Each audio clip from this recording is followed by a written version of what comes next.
Isaiah chapter 5. Now will I sing to my beloved a song of my beloved to his vineyard. My beloved had a vineyard in a very fruitful hill, and he hedged it, and gathered out the stones of it, and he planted it with the best plants, and he built a tower in the midst thereof, and he made a winepress therein, and he looked that it should bring forth grapes, but it brought forth wild grapes. Now therefore, O inhabitants of Jerusalem, and men of Judah, judge, I pray you, between me and my vineyard. What could I have done any more to my vineyard that I have not done unto it? Why have I looked that it should bring forth grapes, and it bringeth forth wild grapes? And now I will tell you what I will do with my vineyard. I will take away the hedge thereof, and it shall be eaten up. I will break the wall thereof, and it shall be trodden down. And I will lay it to waste. It shall not be cut, nor dug, but briars and thorns shall grow up. I will also command the clouds, that they rain no rain upon it. Surely the vineyard of the Lord of hosts is the house of Israel, and the men of Judah are his pleasant plant. And he looked for judgment, but behold oppression, for righteousness, but behold a crying. Woe unto them that join house to house, and lay field to field, till there be no place, that ye may be placed by yourselves in the midst of the earth. This is in mine ears, saith the Lord of hosts. Surely many houses shall be desolate, even great and fair without inhabitant. For 10 acres of vines shall yield 1 bath, and the seed of an omer shall yield an ephah. Woe unto them that rise up early to follow drunkenness, and to them that continue until night, till the wine do inflame them. And the harp and viol, timbrel and pipe, and wine are in their feasts. But they regard not the work of the Lord, neither consider the work of his hands. Therefore my people is gone into captivity, because they had no knowledge.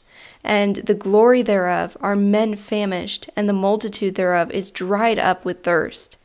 Therefore hell hath enlarged itself, and hath opened its mouth without measure.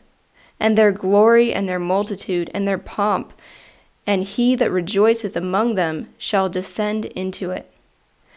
And man shall be brought down, and man shall be humbled, even the eyes of the proud shall be humbled. And the Lord of hosts shall be exalted in judgment, and the holy God shall be sanctified in justice. Then shall the lambs feed after their manner, and the strangers shall eat the desolate places of the fat. Woe unto them that draw iniquity with cords of vanity, and sin as with cart ropes, which say, Let him make speed, let him hasten his work, that we may see it. And let the counsel of the Holy One of Israel draw near and come, that we may know it.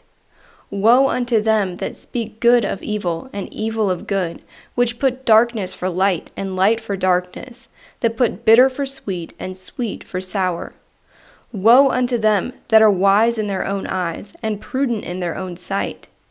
Woe unto them that are mighty to drink wine, and unto them that are strong to pour in strong drink, which justify the wicked for a reward, and take away the righteousness of the righteous from him. Therefore, as the flame of fire devoureth the stubble, and as the chaff is consumed of the flame, so their root shall be a rottenness, and their bud shall rise up like dust, because they have cast off the law of the Lord of hosts, and contemned the word of the Holy One of Israel. Therefore is the wrath of the Lord kindled against his people, and he hath stretched out his hand upon them, and hath smitten them, that the mountains did tremble, and their carcasses were torn in the midst of the streets. And for all this his wrath was not turned away, but his hand was stretched out still.